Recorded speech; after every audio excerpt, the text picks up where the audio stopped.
after our break and heading into the second half of our first class on the Akshi Upanishad. That is our first class since we left Portland in January. I read you the first 25 slokas, or maybe 26 slokas of the Akshi Upanishad. All of those who have been taking it over the last period of the last 2 or 3 years, we've been onto it in Portland and watching that on live stream from San Francisco and other points where my students exist around the United States and in India and Europe. Then you've come to know, been sort of caught up on these slokas, some of them going by rather fast in just a mere reading, but since this is being recorded, you can go back and contemplate one at a time if you like. However, I passed out printouts of this Upanishad when we first started it a couple years ago, and along the way new people were coming in and getting copies of it. So I hope you're all following your copies that I gave you throughout these 2 or 3 years we've been studying it. And if not, of course, you can write me or get a copy. Yeah, I'm going to try and visit the centers on the mainland in January, around Holy Mother's birthday next, so hopefully I'll be able to travel and that can be accomplished. And you can get copies of this, but write to them. They can be sent in the mail too, because these minor Upanishads are not been put into English very much at all. The major ones have by a lot of the major spiritual organizations like the Ramakrishna Order. You can get good copies of the 10 or 11 Upanishads and a few of the minor ones like the Mahanarayan and so forth from the books put out by the Ramakrishna Order and Shankara Order and others. But the minor Upanishads don't see the light of English day very often. And so you can write me for a good English translation, adequate English translation of these slokas. And I read you the first 25 or 26 to get back into it for the second half, to show you the stages and to sort of look across at yoga. Yoga in Vedanta and yoga in yoga is what we're kind of doing here, because Patanjali and Vedavyas, even though some several hundred years apart, had this real symbiosis, as they all do inside of Indian darshana. That's why we studied at the beginning. We studied the whole Vedantic foundation and the Sad darshanas and the orthodox and non-orthodox systems and their founders, that is, their founders in this particular cycle of time, and looked at all of that and the 3 levels of philosophy and the division, the 2 divisions of the 4 Vedas. All of those now at the background, understanding the historicity of it all, then we can bring it forward and look at it in terms of 2 great darshanas of India side by side. And I'm not going to spend a lot of time on that actually.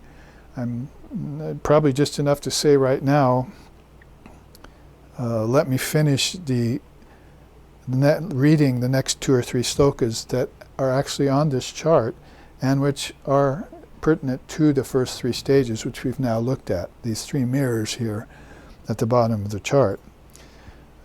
Sloka 27 says, the first stage that occurs is sweet on account of the satisfaction and joy that attend it. The sadhaka, also called the puman in those days, has just stepped into the sequence of stages. The first is an ambrosial sprout. The first stage is the eternal, cleansed birthplace of the other stages. Thence one attains the 2nd and 3rd stages. So it's very important and very powerful to know that giving up transmigration in the worlds of becoming is held in such high esteem by the rishis. They say that, if you want to say it, that's where satisfaction happens. That's where joy begins to attend you. And that's where you feel internally cleansed and begin the steps of yoga. So I wanted to read that much and then show you across the board about Patanjali's yoga, which was composed in that form earlier, the 8-limbed yoga, Ashtanga, Raja Yoga, Patanjala. It's got many names, named after its founder. So you can see that if we were to surmise here that the first stage of yoga, according to the sun god, is crossing transmigratory life, where could you possibly put that here? I would think it would probably start about there at sense control. Beings who want to avoid themselves of attachments to objects, which is causing them suffering and pleasure that's not satisfying, I would say there at pratyahara is where this first stage would occur in yoga. So you can see, in Vedanta. So Vedanta's 7 stages of yoga would probably cut right about there at sense control. If you were following Patanjali's yoga, everything that preceded that were practices and observations and to strengthen you for the task of getting off the wheel of transmigration. The first sign of that in any soul, what the teacher looks at is, oh, they're not interested in the world so much anymore. Well, there you have it. Then what's to be done with them? They're going to become depressed and unhappy and commit suicide or take drugs, or nowadays they don't have anywhere to go. But in the old days, not too old actually, because we're only looking back about, maybe 1,200 years, or 700 to 1,200 years in the case of Vedavyasa and Patanjali. In those days, say, well, we're looking for a few good men and women here. We're looking for some powerful aspirants. So the first thing they would note was they're coming here to hear the teachings about detachment, and they're interested all of a sudden in non-duality. By the way, that's here, the 5th step. So you could see how high it is cutting. If you took the 5th step of the 7 stages of yoga of the Akshi Upanishad, you'd probably draw it across the board to one of these upper 2 or 3 limbs. Non-duality, well, then they must know something about meditation by then, right? So this is pretty much all I have to say about the comparison between these two, because yoga in Vedanta and yoga as yoga, Patanjali, was a system that Vedavyasa commented on. And Shankara too commented on Patanjali's Yoga 8 system. So 2 great Vedantists, Advaitas really, had looked at yoga, Patanjali's yoga, and commented on that with very powerful slokas. Slokas on the sutras would be a nice name, I have to remember that. So basically then that's cutting very high. Sense control would be the first sign in yoga. So you might say this could be a great hybrid that we talk about. See, yoga and Vedanta together is practice and non-dual wisdom, isn't it?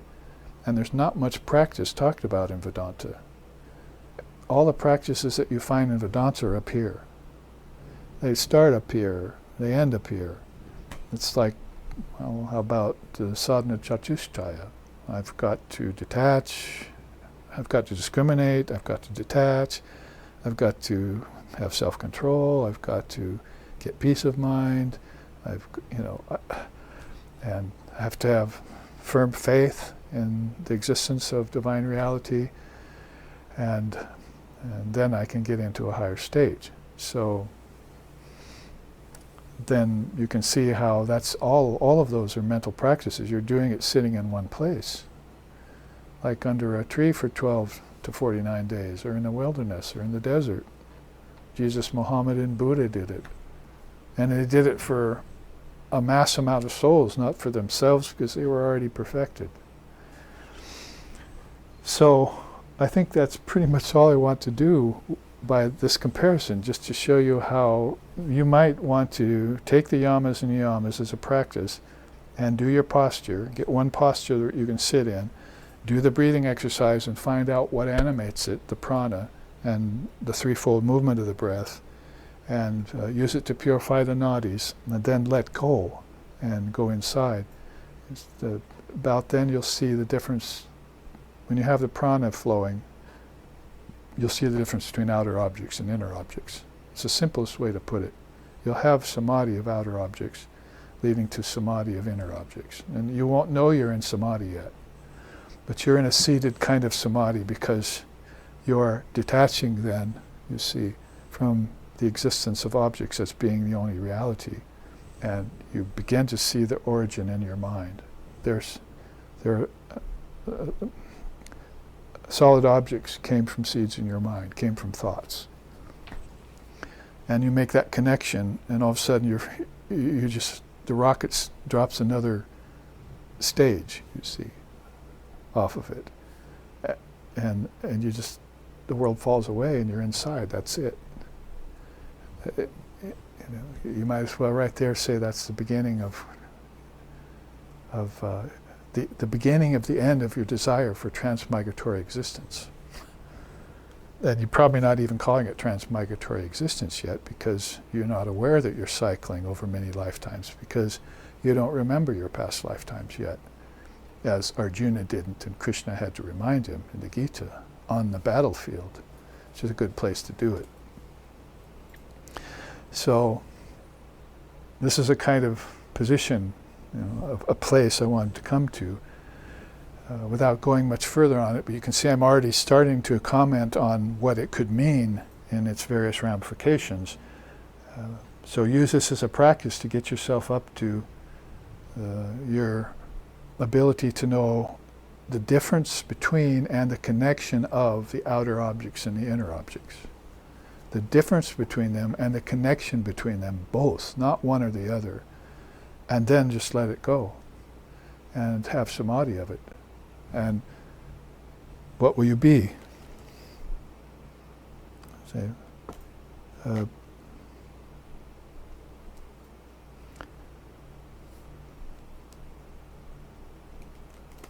peaceful, in equipoise, magnanimous, silent, full of quiescence. You'll know that you're no agent.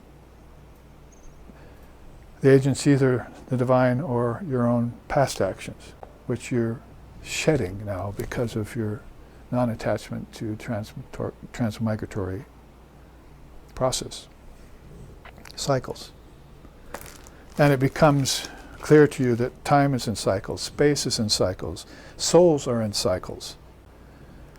And when all that clarifies, those are internal objects that will let you loose from a seated samadhi of just thoughts and get you into perfect concentration and meditation. And these, then from there, you can kind of mate these with some of the higher stages of the 7 stages of the Akshi Upanishad, which go even higher, as I was saying at the break to us here, that these are dynamics of something.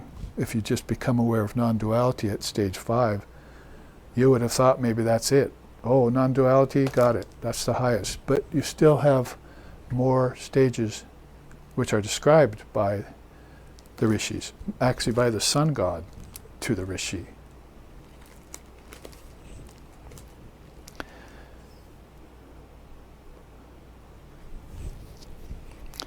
So that is up to sloka 29. So in this study of the Akshi Upanishad, we've just taken 3 more slokas. 27, 28, 29, if you're marking your scripture or marking the place how we're moving along. Now I wanted to let you know with this chart, there's another chart here that is probably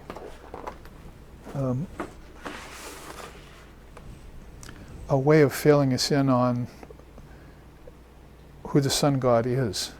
From the place where Samkriti is the rishi, right? Samkriti, from the place where he is with the sun god in this highest loka where the sun god occupies.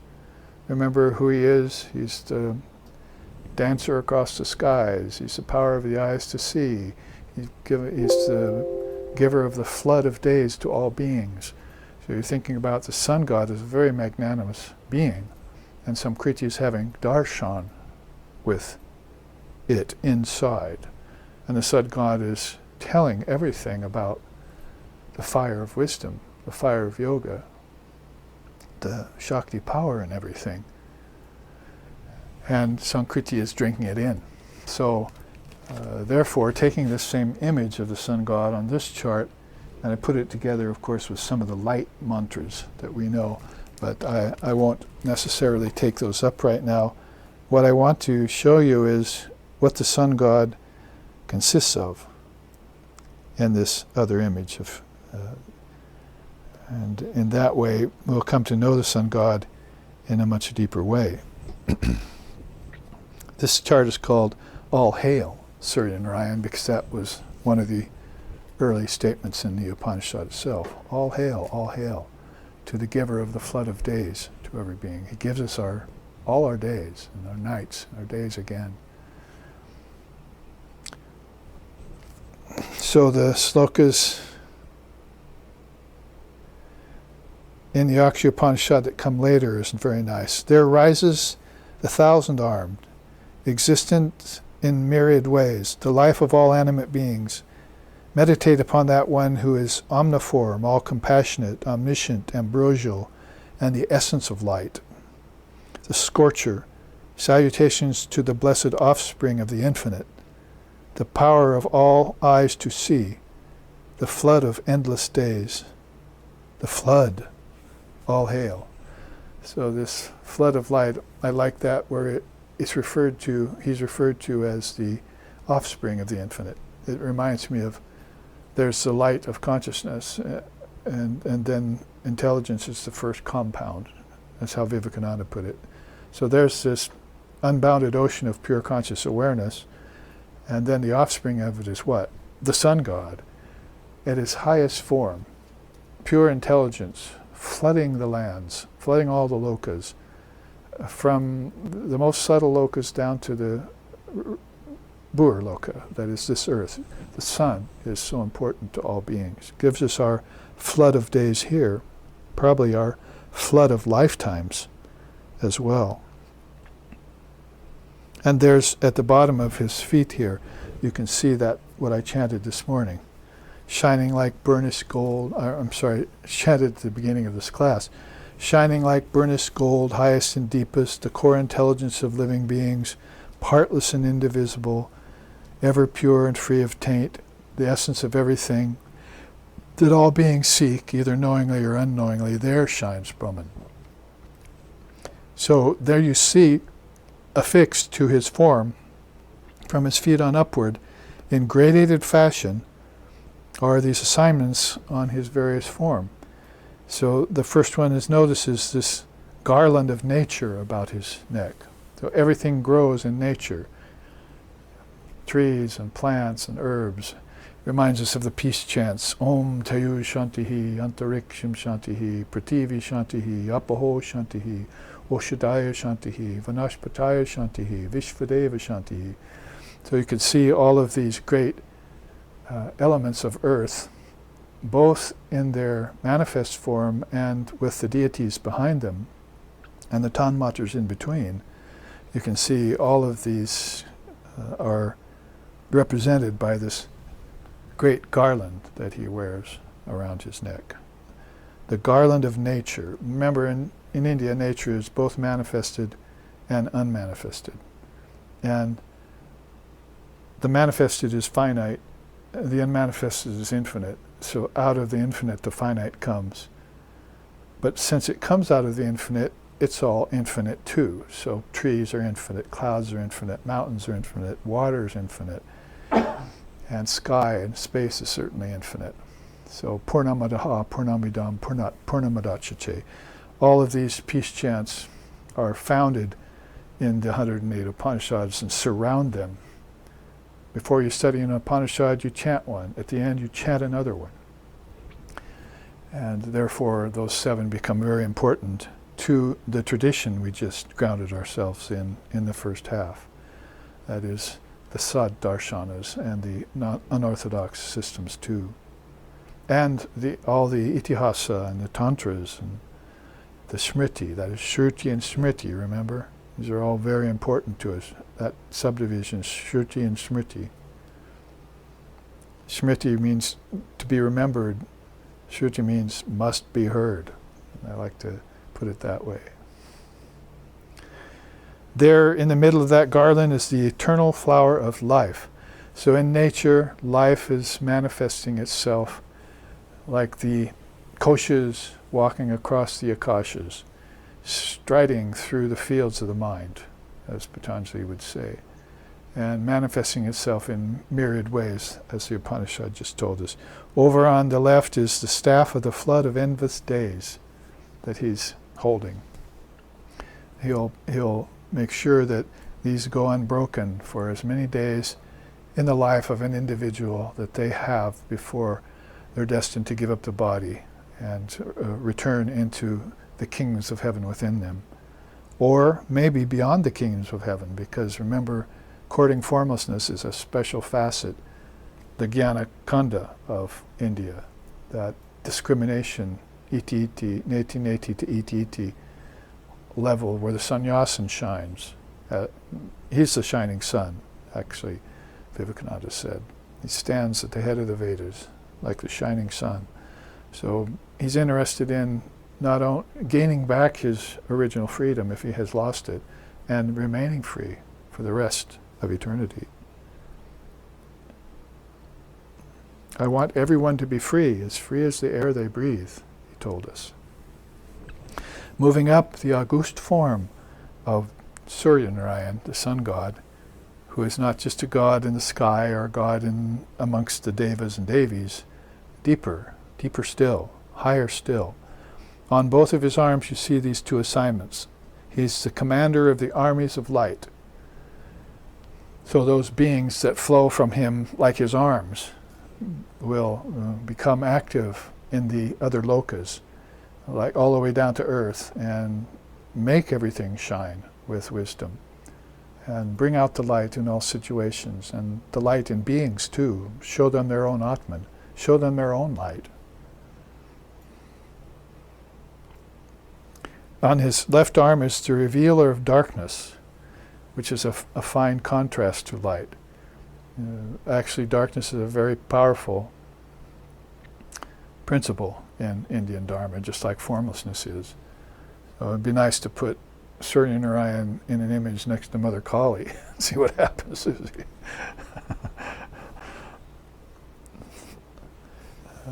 The black, the radiant blackness, Shama of Shama, the Divine Mother, next to this glorious son of Shiva and Surya Narayan. So those two are his two arms, it's sort of like this powerful duality. Then there at his necklace around him, the explorer of the ethers and the sky wanderer are assignments he's given by Samkriti, who is in the beginning of the Upanishad, and seeing him and saying, giving him these beautiful epithets, assigning these beautiful names to him.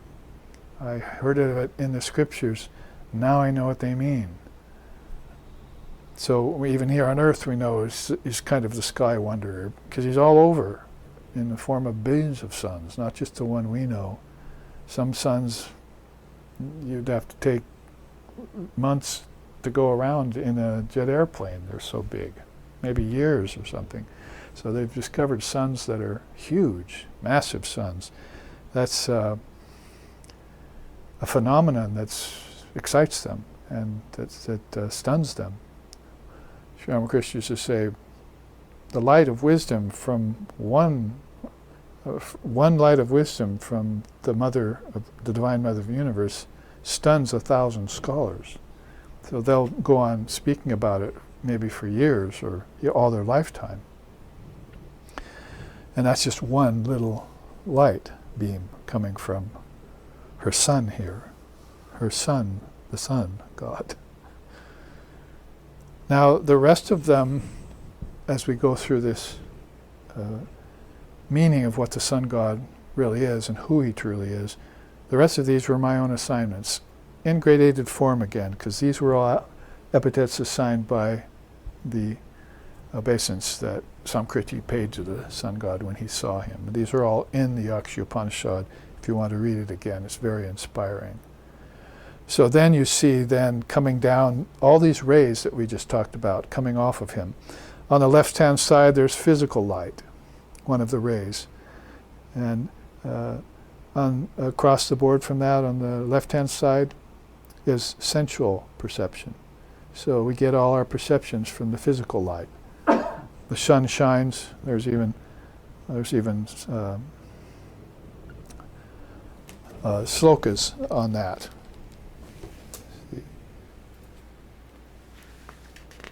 In some of the scriptures that we like to sing. Say, for instance, this one comes to mind. Nametam manas chakshuradis prakrivtau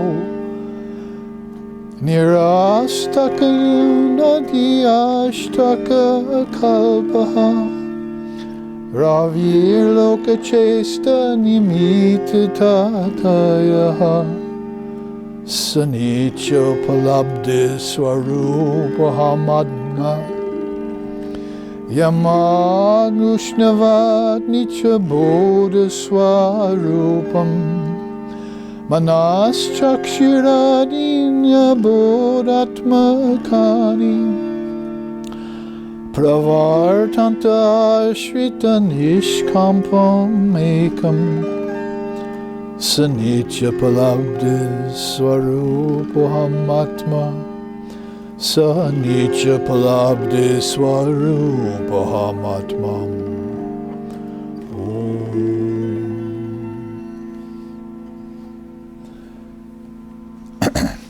Warming up to this Hasta Amalaka Stotram, which was Shankara and his disciple, famous story about that. The second verse says, without the sun, no terrestrial actions are possible. So we're talking about, reminding me of that with the physical light and our sensual perceptions on the Burloka here on earth. Yet the light of timeless awareness allows the sun its moment of glory. That inner radiance, vast and conditionless, illumines the corridors of mind and senses. And that light am I, pure and boundless, attributeless and free. Comforting and life-giving like the quality of warmth and fire, whose nature is always awake, all abiding in one without a second, who animates inert objects, mind and senses, and engages in an action. That self-aware entity, and am I, sublime, indivisible. And there are other slokas in this stotram going on about referring to the sun and the sun god, and always connecting it to this formless reality. That light am I, pure and boundless. The self-aware entity am I, sublime and indivisible. That limitless self and I, identical with the Supreme Being. That perpetual being am I, self-effulgent, illumining the cosmos. That one and I are identical, non-different, inseparable. That one and I are non-distinct and form one cohesive unity. The last lines of every one of these verses have that connection of that light of intelligence to our true self. The self and I are one and the same, free of divisions. It is undeniably whole, which is the pervasive condition in all. The self and Brahman are one, not two or many, none else exists. That one am I am that one, and there can be none other.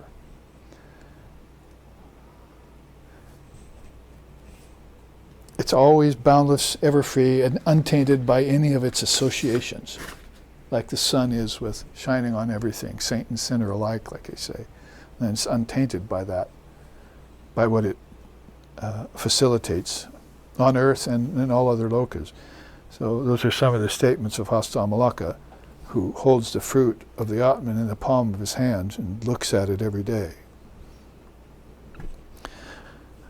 The next stage up, as I pre-assign these, on the right-hand side there is knowledge. Knowledge would be beyond the senses, would be the next step one would take in order to see the light. For instance, like the light in words, as we were talking about earlier. Probably not in letters yet, and the matras, the particles in letters as intelligence, that's a little bit too high for the intellectual yet.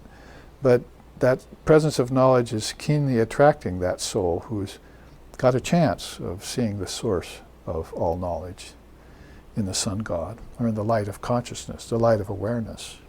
On the other side, prana, or life force, is also probably more subtle than knowledge, at least more subtle than lower knowledge, is prana.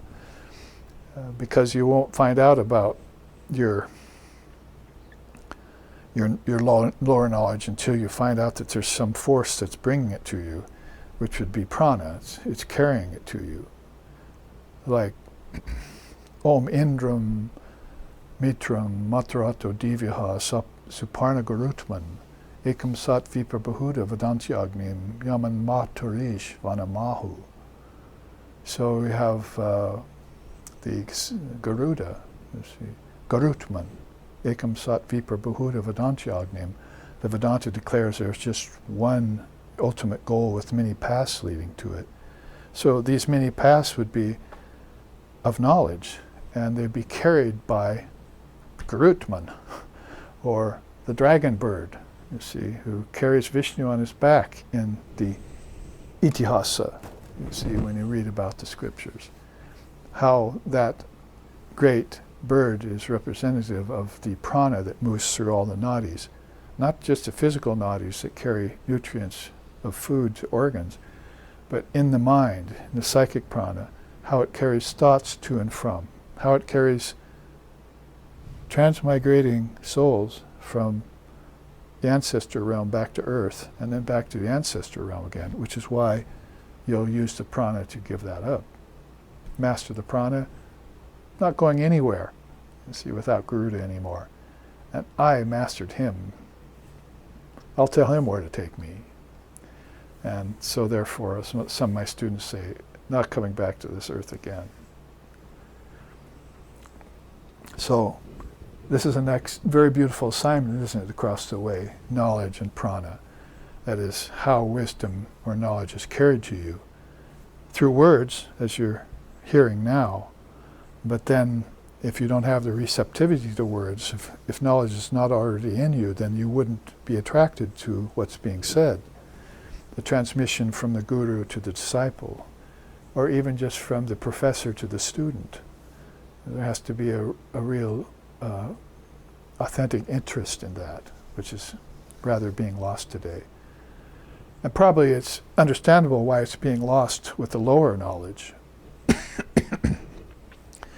But we want to try and regenerate it in terms of higher knowledge. We get people interested in the real source of things rather than just the evolute of things. The evolutes are becoming tired. Shall we go back and read how religion is becoming, disgusting because of its repetition and these old tired phrases they're using that don't have philosophical correctness behind them? We talk about correctness in things.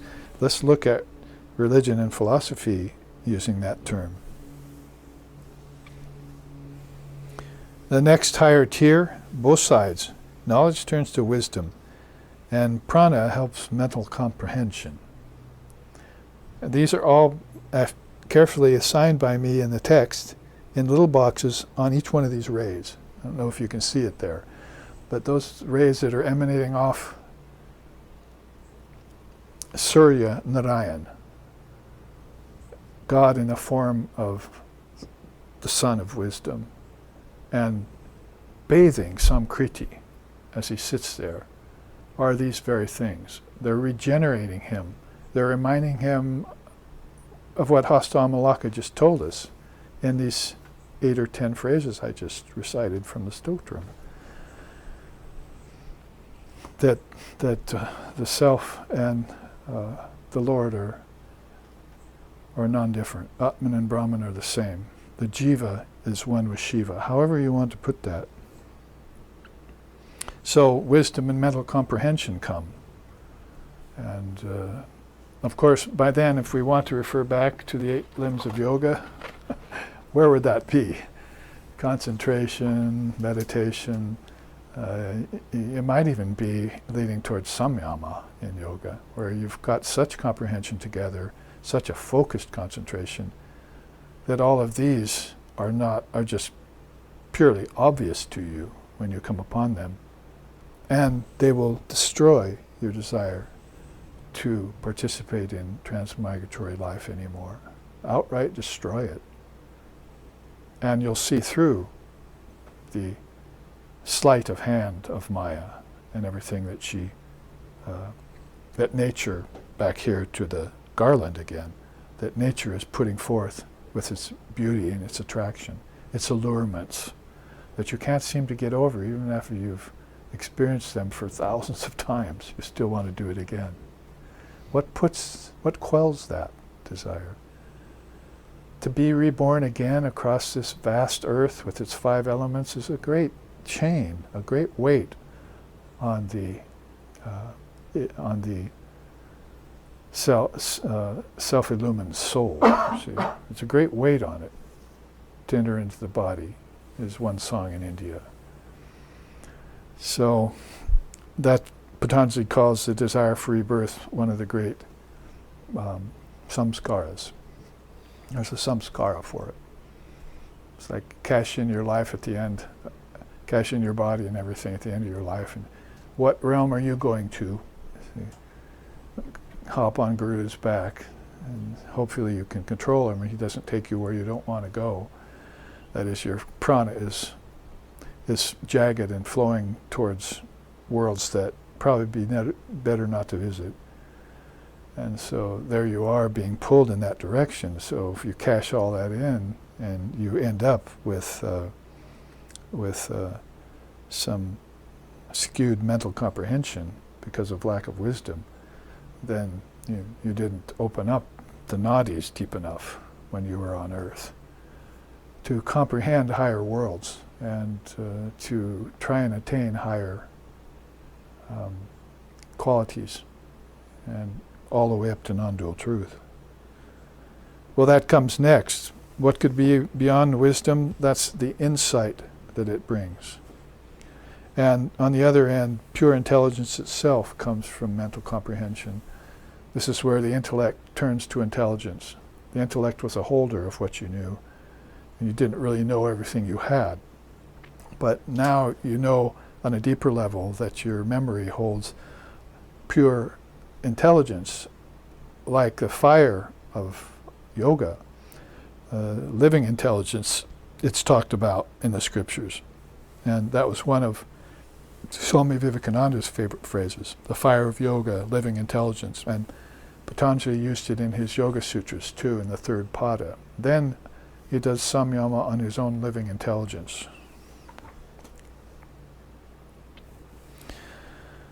Beyond that then is pure sentiency, that you're getting to the soul level of things. And this would be pre-associating, you'd be starting to attain levels of the 7 stages of yoga and Vedanta that the Sun God is outlining. Remember, don't divorce this from this. This is actually what the Upanishad is talking about as we ascend these stages. And we won't get to all of them today, of course, as the Upanishad has in it. This Upanishad has it at 48 slokas, and we're only on number 29. So by these 2 classes this month, we will get a little further on in it.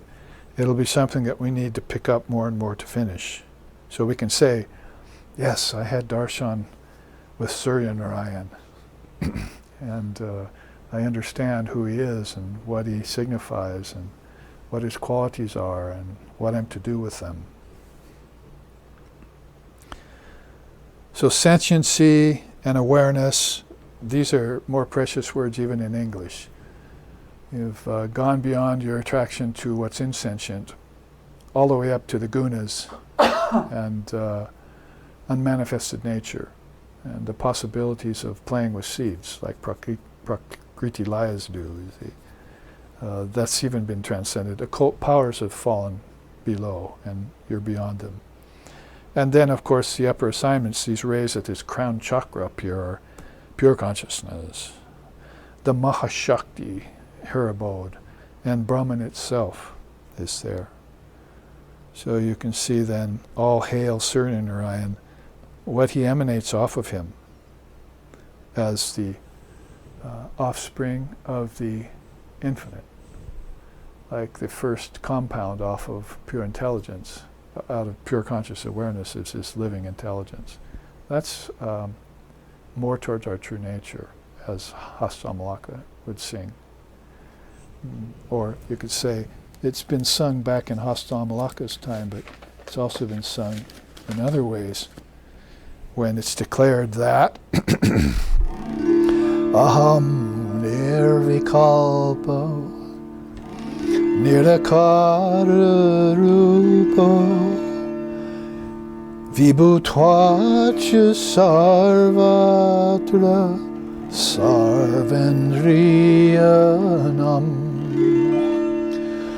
nacha sangatam naiva muktirnameya nacha sangatam naiva muktirnameya chidananda rupaha shivoham shivoham chidananda rupaha shivoham shivoham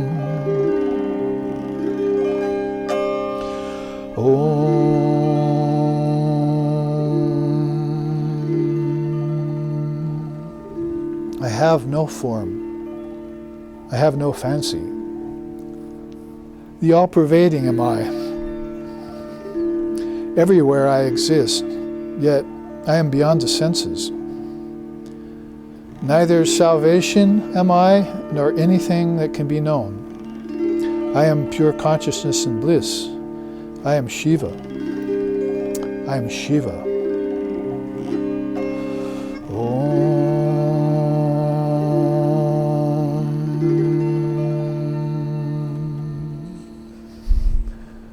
So sitting and bathing inside at that most primal of all pilgrimage places, at the tributary where the Sushumna rises and meets the Ida and the Pingala at the crown of the head. The songs, the singers of India tell us of this refuge, this primordial refuge, where all these rays of intelligence are just bathing the soul. If there's any semblance left of a soul to bathe at this point. And this is where, of course, qualified non-dualism and dharma even begins to say, okay, I think I'm out of here now. You leave it to you for your own experience now to figure it out, whatever's left to figure out. And have that experience for yourself, as so many souls who, like Shankara just sang, have done in time. So you can be sure, though he didn't comment on this Upanishad, I'm sure certainly he read all 108 and knew about them. And so, gee, I just won't have enough time this time in my 32-year-old life to comment on the other 98 of them or so. See. So that has been a combination to put together these two charts. I don't know if I've ever done it at once, but this gives you a common theme image-wise with the visionary, with the Upanishad as the underlying scripture, and what all of it means stepwise, and who it is that you're speaking of when you look here. That's a lot to be contained in one God. You'd have to say that must be far beyond the devas and devis, the gods and goddesses. It must be far beyond Indra, who uses the sun in his realm to light up things. It must be far beyond even Brahma, Vishnu, Shiva, or it might be the very light that lights up the Mahat. So it's very beautiful philosophically and visually, envisionment style, to take this inside and bathe in that light. Every meditation could be about that. Talk about, I have to get in there and dissolve my thoughts. Well, that would be easy if you put him next to him. All your thoughts would go into one. It's like Sri Ramakrishna said, one ocean with lots of waves, but when a tidal wave comes, these waves all disappear and they just join with the one wave that's coming. So that's your meditation on the sun. One of the alambanas, right, that yoga wants you to meditate on. See how deep it can go, just one thing. Even if you start with the physical sun, go inside for the meaning, not back. How old is the sun? How many suns are there in the sky? That's all in matter, see, in the physical realm alone. But the real origins are back inside of you. I am Shiva. I am Shiva. I and my Father are one, and so forth. He's standing at the doorway to non-duality, of non-dual awareness, ushering you towards that light, like the moth towards a bonfire.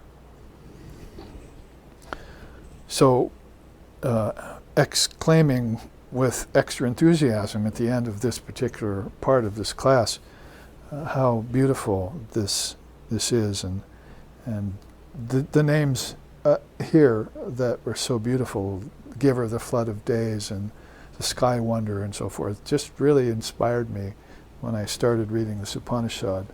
I could hardly get through the first part because that was almost enough to see Samkriti come and have these beautiful, blissful names pulled out of him. See?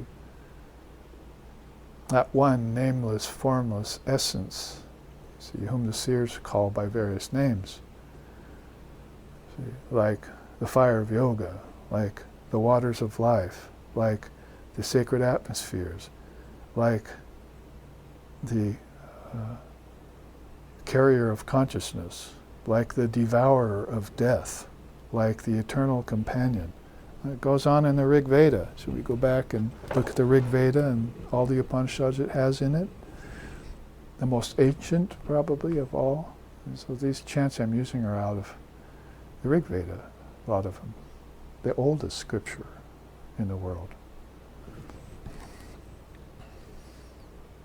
And we wonder how old it really is because they didn't write it down for a long time. So if we're thinking about when it originated in the minds of the rishis, hundreds of years before they decided to write it down, you go back here and you say, yeah, well, where did it come from? Was it back here in the Samhitas that they got an inkling of the power of those slokas?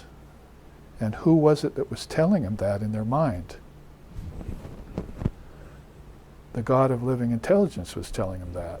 You think he ever forgets anything? Can darkness exist on light? Ramanuja says. It dissipates the light of awareness.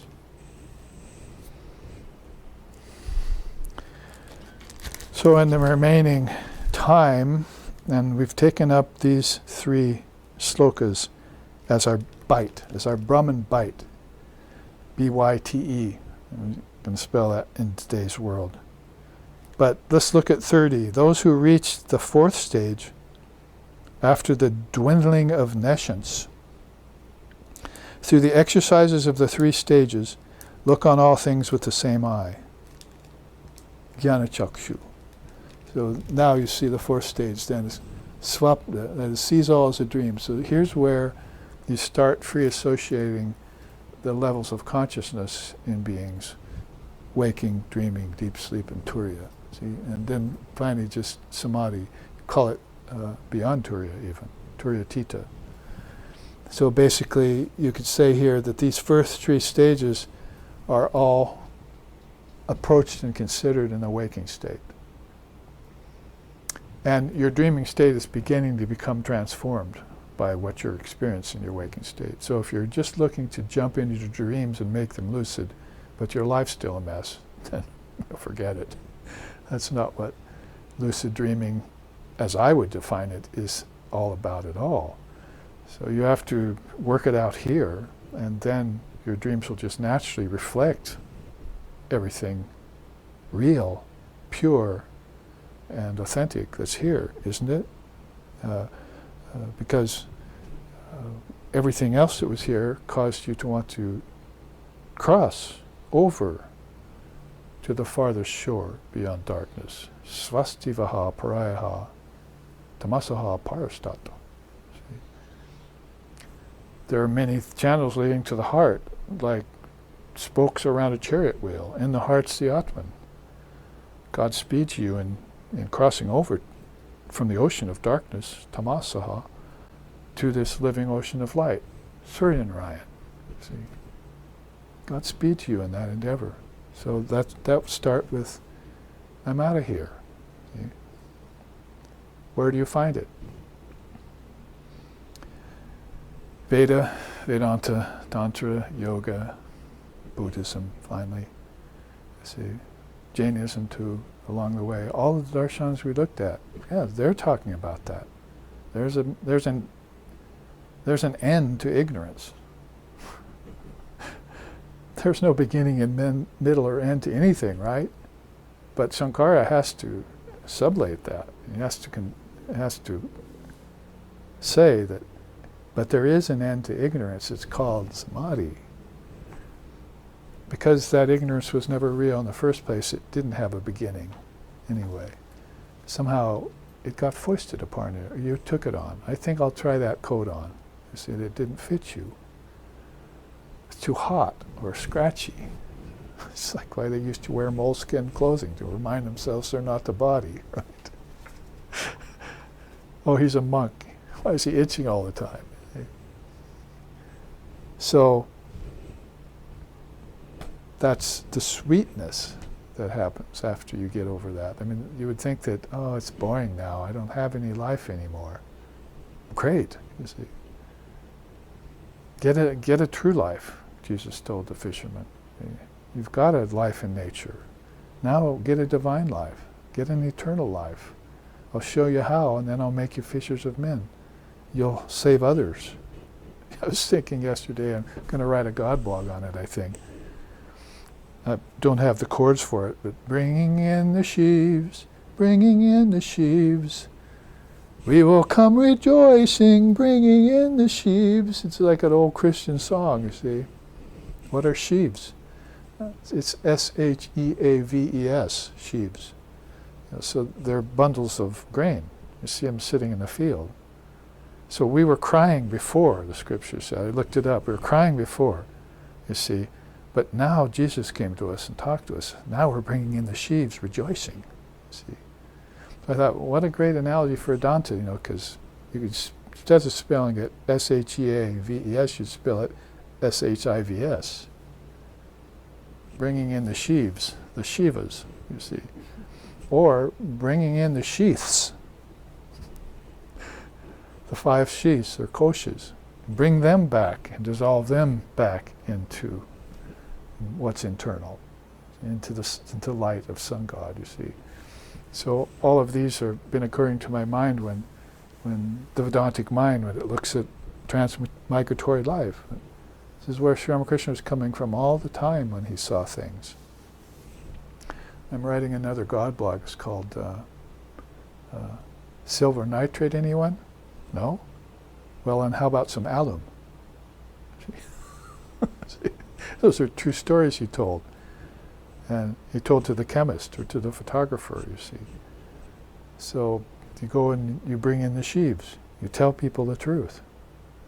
So if you can't get silver nitrate, which gives you the ability to imprint an image on a plate of glass, you see, for the paper, in old photography, then you don't have any devotion, because if silver nitrate's in there, you can't press an image of God on your mind. Put the silver nitrate in there called devotion, all of a sudden you're with the sun god, like Samkriti. And you're all devotion to him, and you're all attention. See? And everything makes sense, it's all pure and clear. You're in yoga. You'll never fall out of yoga again. You never actually did, but you thought you did. But if you can't have silver nitrate, then how about some alum, right? So alum is, he said, you put that in a glass of brackish water and it clears it up right away. Like in, I think, 52 seconds I found. It'll clear up brackish water, like sitting right next to each other. So he said, well, alum, that's like clarification for the mind, right? So if you can't have silver nitrate yet, get clarification of the mind. And you'll only get clear when you give up the world. Renounce it. Hook, line, and sinker. Block and tackle and all. See? Ship, boat, fishing boat too. See? Let it sink in the ocean of non-dual awareness. And come to your senses, man. Or come beyond your senses, man. And then live a life of beneficial to yourselves and to all other beings. As the Upanishads tell us again. So this fourth state is the dwindling of nescience. So next week I will start off with that. We'll look at this strange phenomena of Maya called the curtain of nescience and how it falls out over consciousness, how it's veiled by a huge nadi called Brahmanadi at the base of the spine, if you want to free associate or correlate it with Kundalini system, because it's 7, right? And there's 7 chakras, so it's another way you can look at it. And then there's another block here below the heart called Vishnu Granthi, and that's keeping people from getting beyond the heaven-earth transmigration. See, they're being recycled back to earth because of their desires for transmigratory existence, all the things that they want to have again and again.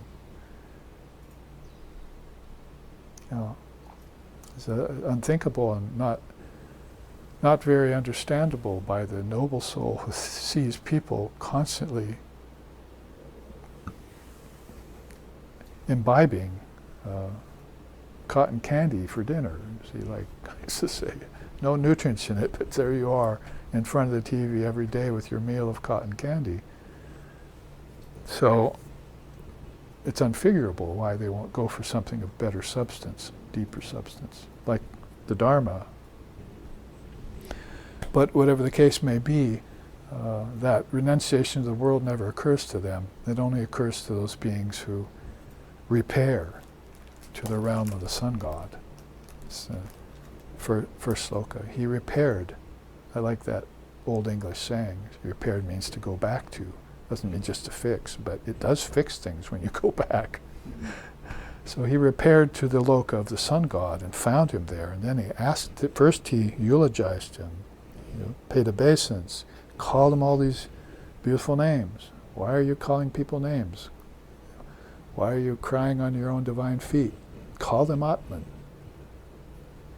Call yourself the Atman, and cast off all the weights and fetters and pick up the buoyancies, right, as we were talking about. Pack on those buoyancies. Make sure your hot air balloon is filled with air, because if you cut off the sandbags, it won't do you any good without that hot air in your balloon, so that you can soar. Soar like the great swan, you see.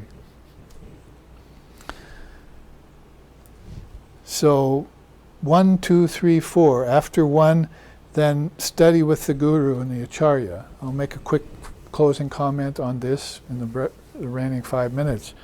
Is that, okay, I've gotten over transmigratory existence, now what? You see, like my mother-in-law, whenever the phone rang, she'll say, now what? You see. So that was the next distraction was coming her way. But the thing is that when you say now what in Vedanta, it's like saying who am I, or what's next, what's the next teaching I can get from who? From the tradition and from the Guru. So now I put myself, my point in all this is it's still in the waking state that you're doing this.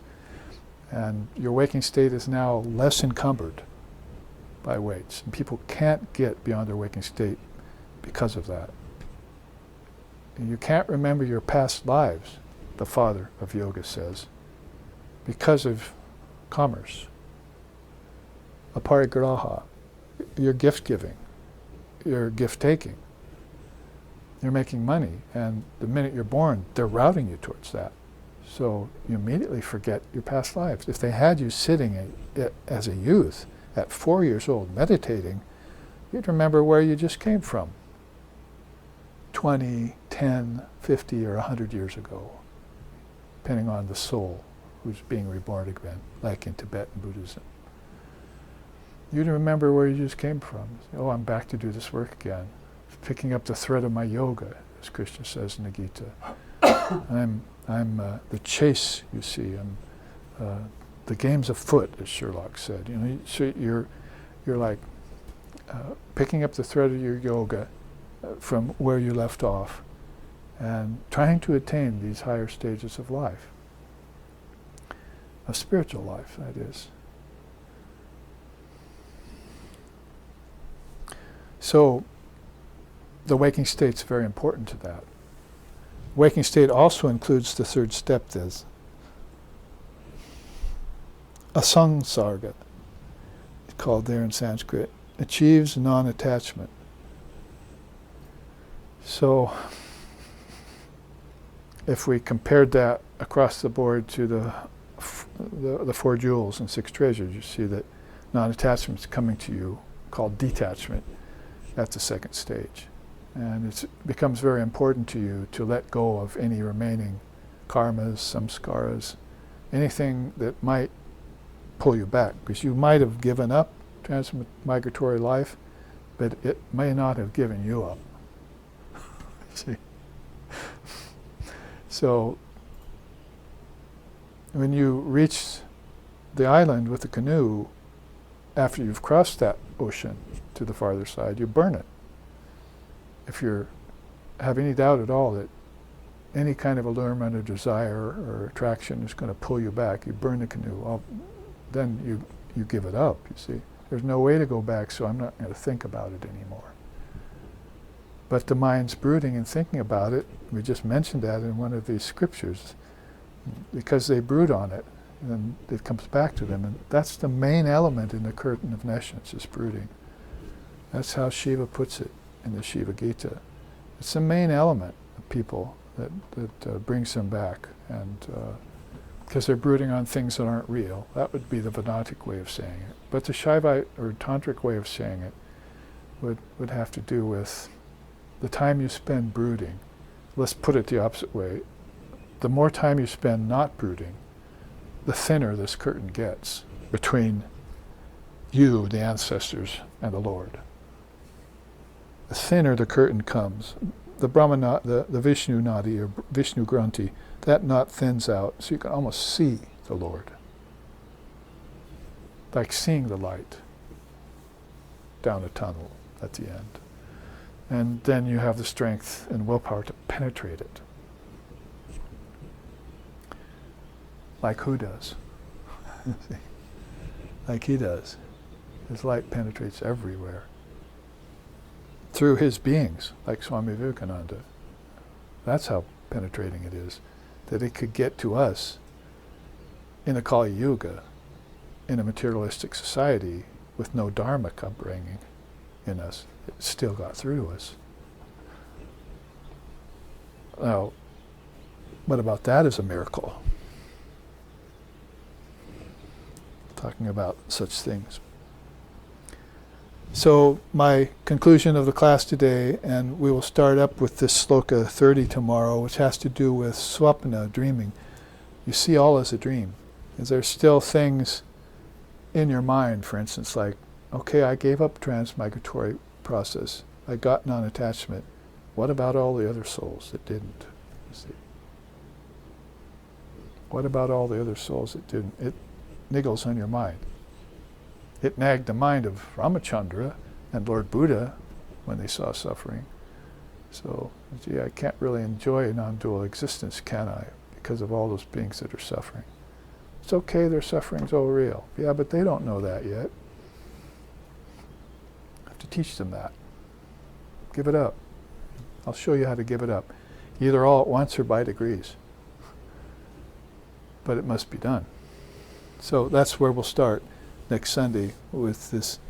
And nice to have the association now of waking and dreaming, the Advaitic way of looking at things, because this is an Upanishad, and Upanishads are Advaita Vedanta in a scripture.